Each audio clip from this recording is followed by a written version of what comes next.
High everyone, welcome back to my channel. मी Ashwini Ashu's lifestyle चॅनलमध्ये तुम्हा सगळ्यांचं मनापासून स्वागत करते. आज आहे अनंत चतुर्थी. फायनली आज आपल्या बाप्पांना निरोप देण्याचा दिवस आहे. तर सकाळी घरातली कामं आवरली आणि आम्ही सगळेजण निघालेलो आहोत. माझ्या मोठ्या भावाला पिकअप घ्यायची होती, तर कालच ती घ्यायची होती, म्हणजे काल आणायला जायचं होतं. पण मीच त्यांना म्हटलं, की आपण आज नको, उद्या आणायला जाऊयात, कारण उद्याचा दिवस छान आहे, अनंत चतुर्थी आहे.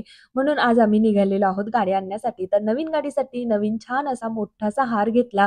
त्यानंतर बाप्पांसाठी दुर्वा, फुलंच घेतली आणि नंतर आम्ही निघालो शोरूमला. बाहेर मात्र आज सुद्धा पाऊसच चालू होता.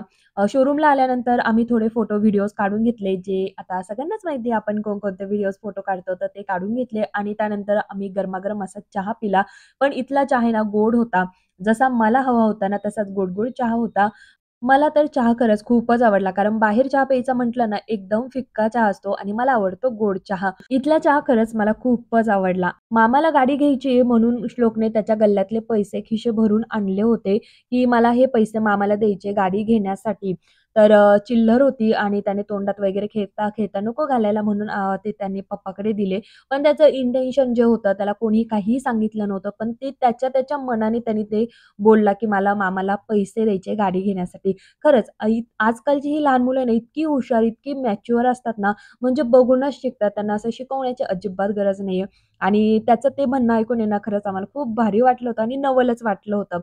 त्यानंतर त्याची सगळ्यात आवडतीची गाडी जर म्हटली ना, तर ती म्हणजे थार. आम्ही रस्त्याने म्हणजे असं कुठे चाललो आणि रस्त्याने जर गाड्या दिसल्या ना, तर त्याच्यासमोर जर थार गेली ना, तर ती त्याच्या कधीच नजरेआड होत नाही. तो ती थार बघणारच आणि त्याची खरंच खूप आवडतीची गाडी आहे. त्याची आणि त्याच्या पप्पाची. म्हणजे आमच्या घरामध्ये सगळ्यांनाच थार खूपच आवडते. एक दिवस आपण ही थार घेऊयात असं मी त्याला सांगितलं. जेव्हा आपली परिस्थिती होईल तर तेव्हा. तर इथे जी काही आम्हाला गाडी घ्यायची होती पिकअप Mahindraची, तर तिथे आम्ही आलो. तर ही गाडी आम्ही घेणार आहे आणि थोडीशी जे काही क्लीनिंग असते, त्यानंतर काही प्रोसेस असते ना, ती होण्यासाठी जरा वेळ होता आणि मग मुलं पण छान मस्त त्यामध्ये खेळत होती. सगळी प्रोसेस वगैरे झाली. त्यानंतर मी छान गाडीला ओवाळून घेतलं, छान तिचं पूजा करून घेतली मी, मम्मीने आणि वहिनी म्हणजे अक्षदाने. तर छान इथे पूजा केली. त्यानंतर भावाने मस्त नारळ फोडलं आणि नंतर गाडी निघाली घरी येण्यासाठी. कारण आज लवकर पण जायचं होतं. घरी जाऊन बाप्पांना पण विसर्जन करण्यासाठी जायचं होतं. त्याचबरोबर बिल्डिंगमध्ये बाप्पांची थोडीशी मिरवणूक सुद्धा होणार होती. थोडे डान्स वगैरे होणार होते.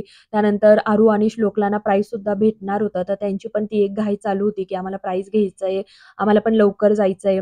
तर मग आम्ही पटकन घरी आलो आणि घरी आल्यानंतर पुन्हा एकदा गाडीला छान असं ओवाळलं, कारण तिथे दिवा वगैरे नव्हता. मग इथे घरी आल्यानंतर आम्ही व्यवस्थित तिला ओवाळलं आणि नंतर वरती आली. वरती आल्यानंतर आज माझं आहे ना, वरण आणि जी काही मिक्स भाजी होती ना, ती राहिली होती. सकाळी जाताना मी मोदक पण बनवले होते आणि जेवढं माझ्याकडनं आवरलं जाईल, मी तेवढं सगळं आवरून गेली होती.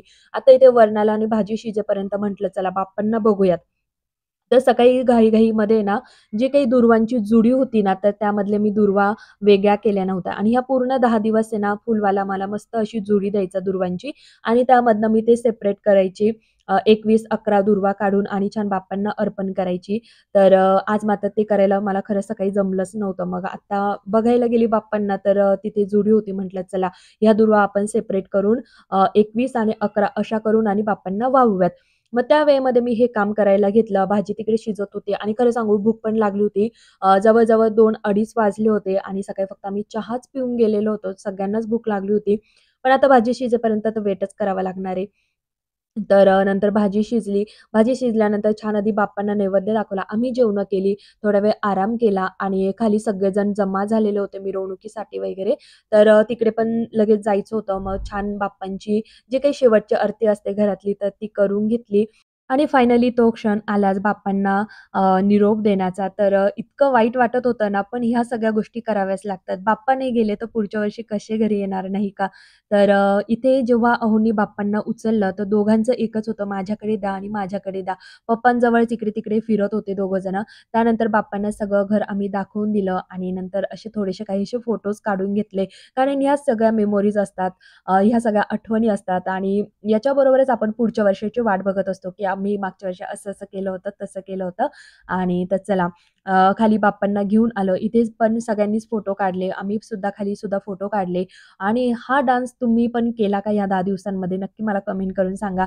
खरंच खूप छान आहे हे गाणं शकुंतला बाई समथिंग. तर त्यानंतर आम्ही बाप्पांना घेऊन आलो तपोवनामध्ये आणि गर्दी तर बघा ना, पाय ठेवायला सुद्धा जागा नव्हती. इतकी सारी इथे गर्दी होती तपोवनामध्ये. आणि त्यानंतर मग आमच्या बिल्डिंगमधले बाप्पा आणि सगळ्यांनी एकसारखे इथे ना बाप्पा ठेवले आणि त्यानंतर मग ही मात्र शेवटची आरती बरं का. तर ती आरती मीच घेतली. म्हटलं ही आरती मीच घेणार. तर छान इथे बाप्पांची मी आरती घेतली. त्यानंतर ज्याने त्याने ज्याचे त्याचे बाप्पा उचलले आणि मग विसर्जनासाठी तिकडे पाण्याकडे सगळेजण गेले. मनामधून तर सगळेच नाराज असतात. सगळ्यांना एकच वाटत असतं, की बाप्पांनी नको जायला, पण जावं तर लागतंच, नाही का? आणि मुलांना मी दोघांनाही सांगून ठेवलं होतं, की बाप्पा जर घरी नाही गेले, तर पुढच्या वर्षी आपल्याकडे येणार नाही. त्यामुळे बाप्पांना पाठवावंच लागेल. बाप्पाला सुद्धा मम्मी-पप्पा आहेत, त्यांना पण त्यांची आठवण येत असेल.